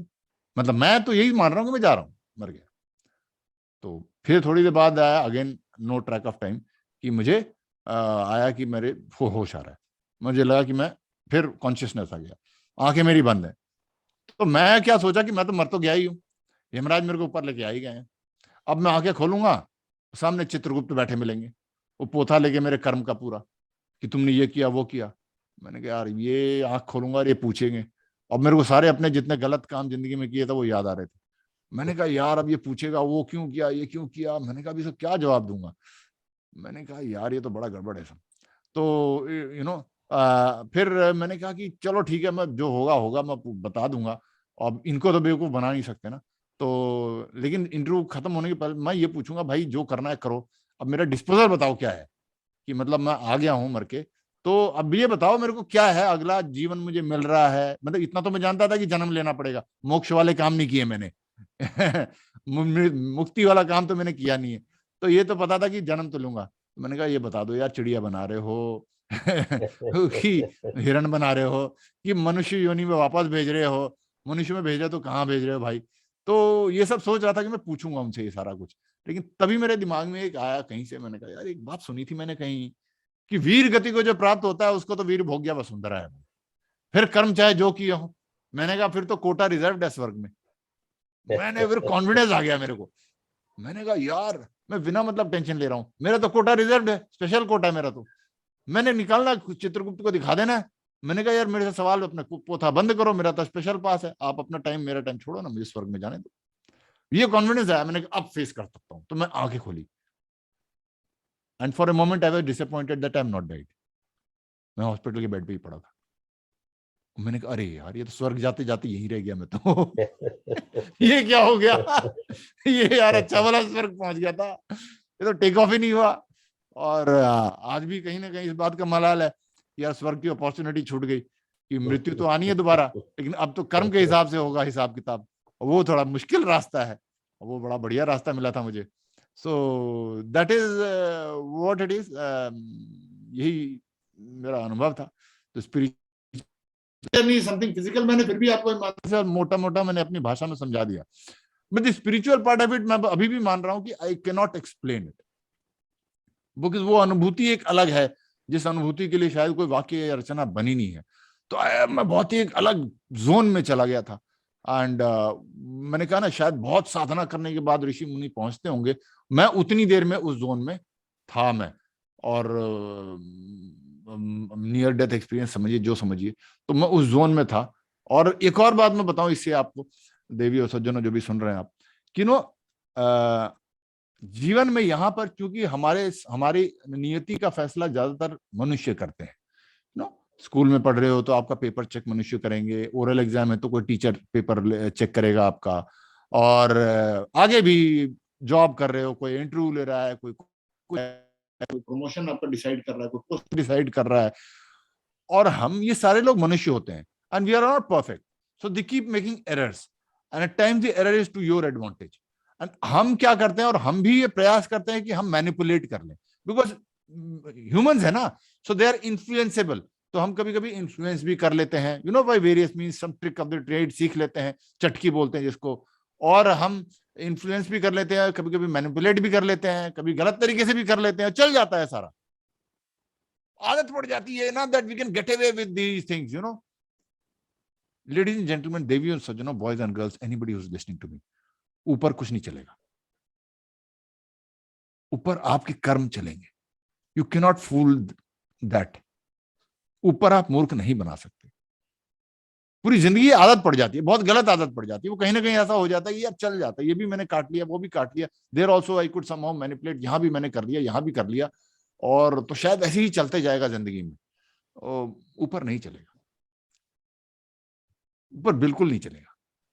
तो आप ईमानदारी से अपनी आत्मा में झांक के अपना जीवन जिए और अपने कर्म कीजिए, ऊपर सिर्फ उसी पे फैसला होगा। आप कोई जीरो है, आप कितना, you may be the best orator, you may be the best articulate man, you may be the best, best of everything. पूरी दुनिया में आधी इंडस्ट्री इसी बात पे चल रही है, how to present yourself, how to impress, how to make a deal. पूरी दुनिया कोचिंग आधी इसी बात की चल रही है। आप खुद नहीं कोचिंग ले लो, ऊपर नहीं चलने वाला। आपकी लैंग्वेज की कमांड हो, आपकी पर्सनैलिटी, कुछ नहीं चलने वाला भाई, नथिंग। आप इस मतलब, मैं तो मतलब फलाने बड़े पॉलिटिशियन के घर से आया हूं, मैं इस देश का प्रधानमंत्री था, और जब मैं नीचे था मैं अंबानी के घर में था, या मैं खुद अंबानी था जब धीरूभाई अंबानी गए होंगे, गॉड ब्लेस हिज सोल, तो ऊपर बोले मैं तो धीरूभाई अंबानी था, तो सो व्हाट। बोला नहीं मैं तो मतलब अटल बिहारी वाजपेयी था, मैं तो लाल बहादुर शास्त्री था, या जो सो व्हाट। ऊपर कुछ नहीं चलेगा। तो ईमानदारी से अपना कर्म कर लो, ईमानदारी से कर लो और जिंदगी जी लो, that is what it is. Very true, sir. Very true. So, guys, sir से बात करके ना ऐसे ऐसे लग रहा है कि ये जो वार्तालाप है या ये जो कभी खत्म ना हो, it's so inspiring is different, but वो जो ज्ञान और जो सीखने मिल रहा है ना, लाइक ऑल ऑफ यू बोलते हैं ना, कर्मा एज वी से इंग्लिश में भी बोलते हैं, कर्मा इज अ बिच करके, वो आपको दौड़ा दौड़ा के मारेगा। So whoever बिल्कुल, can- बिल्कुल। और सबको जाना है। हाँ। आप भले धोनी हो, अंबानी हो, कोई एक्स वाई जेड हो, आप नंगा जाते हो, नंगा ही तो आया, नंगा ही जाएगा। हाँ। सिंपल, दैट इज व्हाट वो जो गाना है हाँ, ना। हम जिंदगी में जो कुछ भी सोचते हैं ना, we all want an experience. हम सब ड्रीम करते हैं एक एक्सपीरियंस के लिए, वो एक्सपीरियंस के लिए हम ये सारी चीजें चाहते हैं। तो मेरे पास एक कार आ जाए, because you want an experience. मैं उस हॉलिडे पे जाऊं, because you want an experience, है ना। वो यू वांट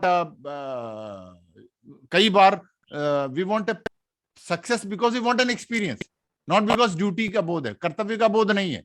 हमें वो रैंक मिल जाए या हम एमडी बन जाए, बिकॉज वो एमडी का एक्सपीरियंस चाहिए मुझे, राइट। ये आर्मी में भी ले लो कि नहीं मुझे जनरल बनना है, वो जनरल बनने का अनुभव अलग है यार, आई वांट दैट एक्सपीरियंस। किसी से हम प्यार कर लेते हैं, मुझे लगता है कि यार इसके साथ मेरी शादी हो जाए तो अनुभव ही अलग होगा। तो एक अनुभव, अनुभूति और एक्सपीरियंस के लिए हम लोग भागते रहते हैं। Fantastic, please do that. एक अनुभूति और दे रहा हूं मैं आपको, एक ड्रीम आपको और दे रहा हूं मैं आज, पाल लीजिए सब अपने मन में। आप जब मरेंगे तो वो जो यात्रा जो मेरी हुई है आपकी भी होगी, उस समय आप कैसा एक्सपीरियंस चाहते हैं, and that is the biggest best experience that you can get if it is good, अगर आपका कर्मा ठीक है।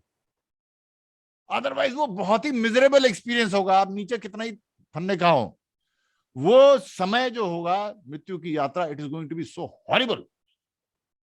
तो आप बोल रहे, मैंने कहा ना हर एक्सपीरियंस के लिए मैं ये चाहिए, आप एक उस एक्सपीरियंस के लिए भी सोचना शुरू कर दो, how do you want to feel when you die.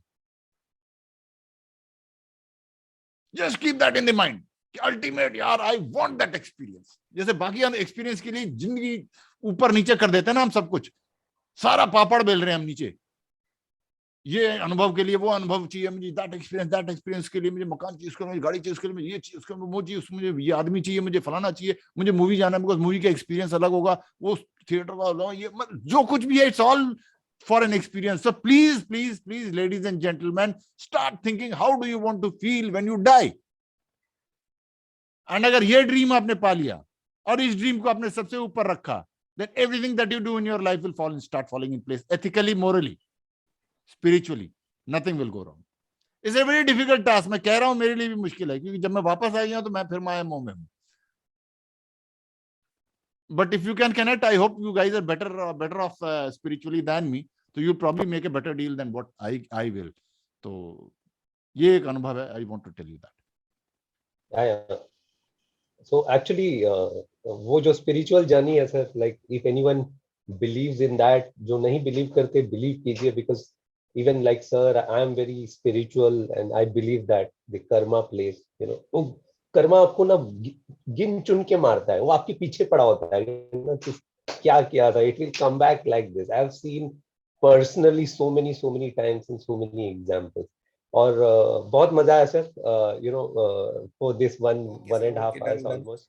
Okay guys, so thank you so much, thank you sir, जय Hind sir, and thanks all the best, आप सभी को शुभकामनाएं।